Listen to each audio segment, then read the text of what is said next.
Class ninth chapter number 2 is matter around us pure के अंदर में हम मिक्सचर पढ़ रहे थे। देखो मिक्सचर का नॉर्मली क्या मतलब होता है कि कोई दो चीज़ें आपस में मिली हुई हों, ठीक है। साइंटिफिक तरीके से साइंस के अकॉर्डिंग इसकी प्रॉपर डेफिनेशन क्या होगी? A mixture is a combination of two और more substance which is not done chemically.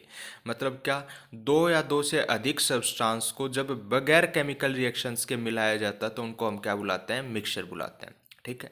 Mixture के टाइप्स दो दो टाइप होते हैं इसके मेनली हमारे पास में। टाइप्स ऑफ मिक्सचर, सबसे पहला है होमोजीनस मिक्सचर। क्या होता है होमोजीनस मिक्सचर? ये स्पेलिंग गलत है, NO आएगा, ठीक है, ठीक कर लीजिएगा इसको। होमोजीनस मिक्सचर, तो देखो a homogeneous mixture has a uniform composition of its components throughout its mass. मतलब क्या, होमोजीनस मिक्सचर वो होते हैं जिनका कंपोजिशन क्या हो? यूनिफॉर्म हो, ठीक है। मतलब बराबर बराबर क्या हो? वो यूनिफॉर्म बटे हुए हों, ठीक है। It does not have visible boundaries, और इसकी बाउंड्रीज क्या हो? विजिबल ना हो। सेपरेशन बिटवीन वेरियस कंपोनेंट्स, जैसे एग्जांपल के लिए शुगर सॉल्यूशन। मान लो इस तरीके से मैं एक बीकर लेता हूँ, ठीक है, और इसमें मैंने क्या ले लिया? वाटर ले लिया, ठीक है। क्या ले लिया इसके अंदर में? वाटर। और अब मैं इसके अंदर में मिला दूं क्या? शुगर, ठीक है। क्या मिला दूं? शुगर मैं ऐड कर दूं और इसको क्या कर लूं? मिक्स कर लूं। तो थोड़ी देर बाद में आप देखोगे कि ये सारे का सारा शुगर किसके अंदर में मिल चुका होगा? वाटर के अंदर में। क्या हमें अब वाटर और शुगर अलग अलग दिखेगा? नहीं। मतलब इसका मतलब क्या है? इसकी विजिबल बाउंड्रीज नहीं है। तो जिसके अंदर में हमारे पास में बाउंड्रीज ना दिखे वो क्या कहलाएगा? Homogeneous mixture. सेकंड है हेट्रोजीनस मिक्सचर। तो देखो जस्ट इसका अपोजिट होमोजीनस का। A heterogeneous mixture does not have uniform composition. सबसे पहले तो उसके पास में यूनिफॉर्म कंपोजिशन नहीं होती है, ठीक है।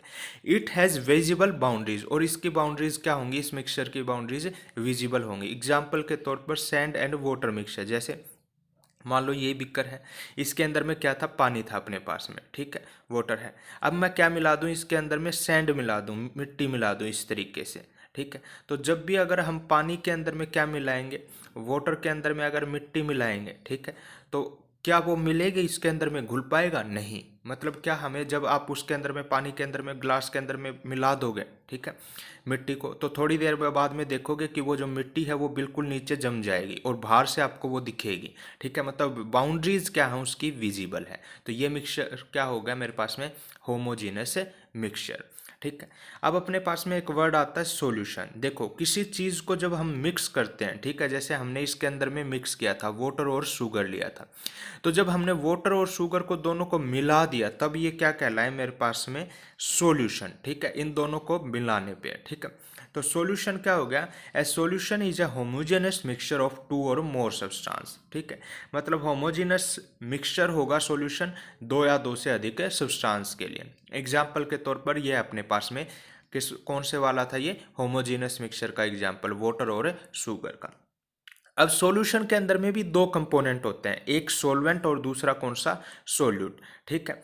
तो देखो सबसे पहले solvent, the component of the solution that dissolve the other component in it. वो कंपोनेंट, जैसे इसके एग्जांपल, इसमें मैंने क्या लिया था? बीकर के अंदर में पानी लिया था, ठीक है। तो वो कंपोनेंट जो दूसरे चीज को किसके अंदर में? अपने अंदर में घोल ले, वो क्या कहलाएगा अपने पास में? सॉल्वेंट। तो इसके अंदर में वाटर क्या है? सॉल्वेंट है, ठीक है, क्योंकि चीनी किसके अंदर में घुली है? अपने पास में वाटर के अंदर में। जनरली आमतौर पर जो सॉल्वेंट होगा वो लार्ज अमाउंट में होगा, ज्यादा अमाउंट में होगा, जैसे इसके अंदर में क्या है? पानी। नेक्स्ट अपने पास में कंपोनेंट आता है solute, the component of solution that dissolved in the solvent. वो कंपोनेंट जो सॉल्वेंट के अंदर में घुल जाए वो क्या कहलाएगा अपने पास में? सोल्यूट। जैसे इसके अंदर में अपने पास में सोल्यूट कौन है? शुगर है, क्योंकि घुला कौन सा है? चीनी घुली है। तो सोल्यूट क्या हो गया अपने पास में? चीनी हो गया। ऐसे एग्जाम्पल साल्ट सॉल्यूशन के अंदर में ले लो। मान लो आपने पानी लिया और उसके अंदर में क्या मिला दिया? नमक मिला दिया। तो पानी क्या है मेरे पास में? सोलवेंट है, ठीक है, और नमक क्या है? सोल्यूट है, ठीक है। तो समझ में याद रखिएगा हमेशा, सोलवेंट क्या? जो किसी चीज को अपने अंदर में घोल ले, और सोल्यूट क्या? जो घुल जाए, ठीक है। तो आप इसके नोट्स बनाइए अच्छे तरीके से और रिवाइज करते रहिए।